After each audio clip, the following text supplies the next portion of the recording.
everyone, and welcome back to Sunday Reads with Renee. My name is Renee, and today I'm going to do something a little different, and it's going to be a ranking video of the 6 published novels by Shirley Jackson.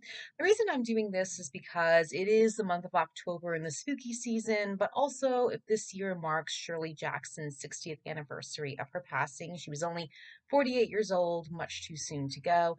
And I thought it'd be good to focus on just her 6 published novels. Reason for this is because I think Shirley Jackson was very good at combining psychological terror, that's a subgenre in horror novels.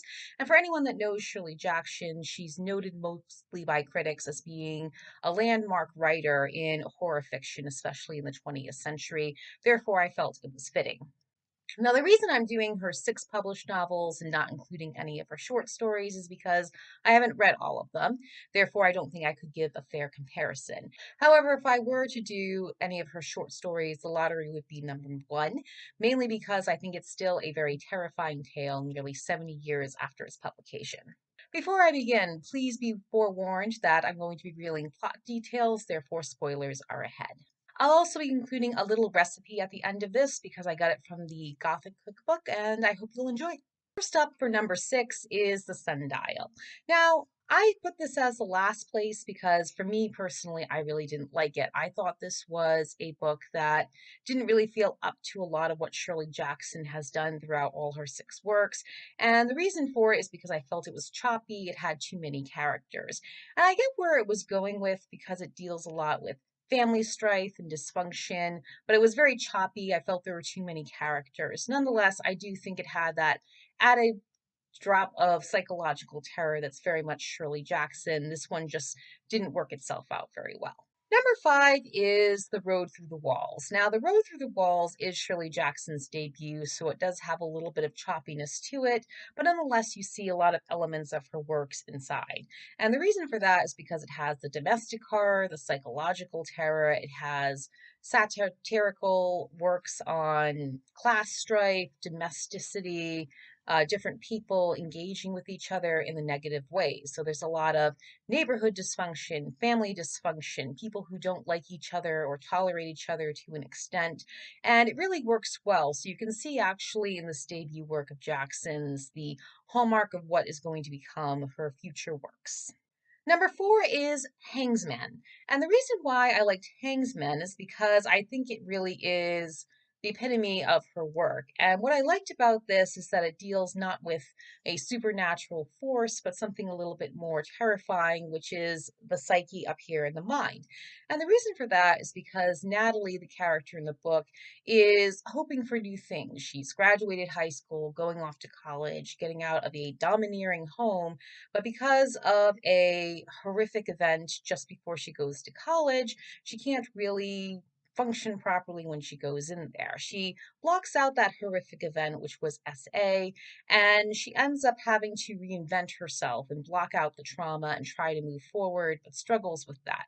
And it really is a good in-depth look analysis of the psyche, PTSD, how that affects someone, and where do they go from here. And there's a lot of trauma in it. It's a lot of triggering stuff as well, but it does relate a lot to what I think is really a good form of Shirley Jackson's works as she was going forward in the 1950s.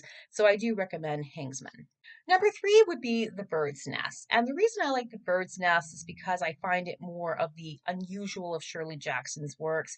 And in my opinion, it's probably her most personal because when she was writing it in 1950s, she was going through her own tough times as well, mentally and physically. So a lot of it, I think, at least I grasp anyway, is in relation to what she was going through at that time.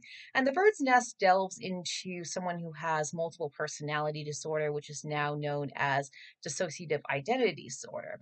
And while I do think it was a little bit long in some places and could have been shortened, I liked how Shirley Jackson delved into the psychological terror, the dark side of human nature, but also getting into the psyche mind at a time when I feel in the 1950s, if you look at a lot of different books and works from that time, they're really starting to look into psychology, especially after the horrors of World War II, where a lot of soldiers are returning home and going through their own forms of PTSD and dealing with a lot of mental health issues.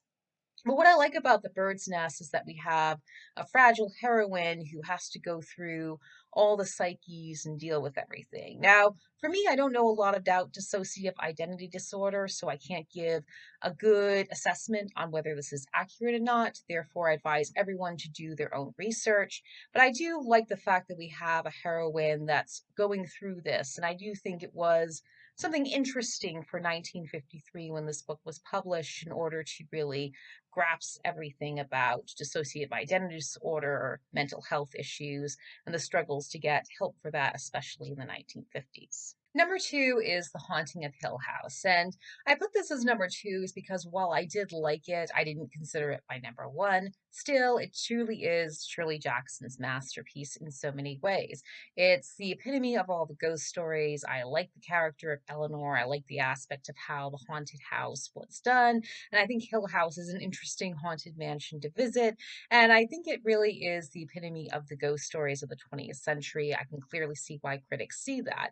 And what I liked is that it had the great aspects of the psychological terror done correctly. It's well written, the ending makes sense, and it really provides a lot of that spooky ghost stories. It has the supernatural elements that fit well, whether it's done by a real life supernatural spirit or if it's done by making up in your own mind, but it does get that psychological terror done correctly, and it's perfect. And I can see why many people see this as Shirley Jackson's masterpiece. So The Haunting of Hill House is fantastic. Highly recommend. And number one, last but not least, number one is We've Always Lived in the Castle. The reason I put this up here as number one is because I honestly think it was perfectly written and sums up everything you need to know about Shirley Jackson. This was truly her peak next to The Haunting of Hill House. And the reason for that is because I just think it was the peak writing, and it really hits hard because it was her final work before her unexpected passing in 1948.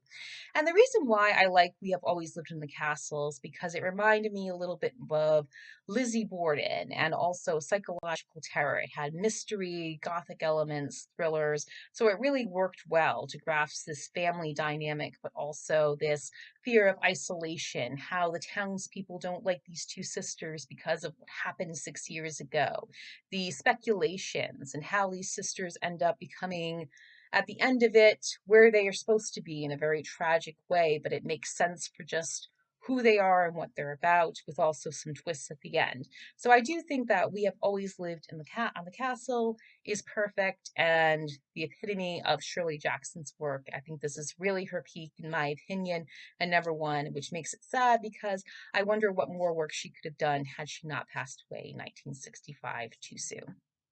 So these are just my opinions, and what are yours?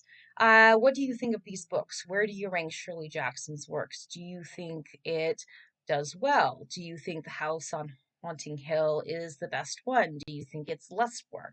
Do you think any of her works are more in her short stories? Just give me your ideas. Discuss it right in the comments. I would love to hear from all of you. I thank you so much for tuning in, and please enjoy this recipe. Today I'm bringing you a recipe called A Cup of Hot Chocolate on a Tray, and this is from a Gothic cookbook, Hauntingly Delicious Recipes, inspired by 13 Classic Tales. And this recipe was inspired from The Picture of Dorian Gray by Oscar Wilde. For this recipe, you're going to be using 2/3 cup of whole milk placed in a small saucepan, and then add 1 teaspoon brown sugar. You have the option of choosing either a pinch of cinnamon or a cinnamon stick, or half a vanilla pod split. I'm using cinnamon. Then you're going to warm over low heat, stirring occasionally until the sugar has dissolved and the milk is hot but not boiling. If you use the vanilla pod or cinnamon stick, just be sure to fish out these when you remove them from the heat. You're going to whisk in the chocolate. Now the chocolate is a 1/3 cup of dark or semi-sweet chocolate finely chopped. I'm using dark chocolate, which is 70% cocoa from Lind Excellence. And then you're just going to whisk until well combined. Return to low to medium heat and begin to simmer, whisking constantly until it's at your desired thickness. Once complete, pour the drink into a small cup. You have the option of sprinkling a tiny amount of flaked sea salt or garnish with a cinnamon stick if used. I'm not going to do any of that. Instead, I'm going to give this a taste.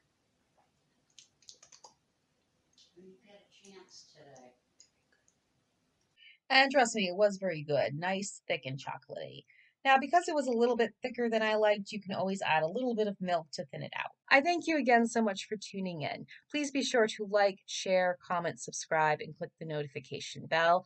I'll be back next week to give you an update on my fall reads as we enter November, just to see where I'm at. And I'll also be bringing more double book reviews too. Thank you again so much, and I'll see you next time. Bye.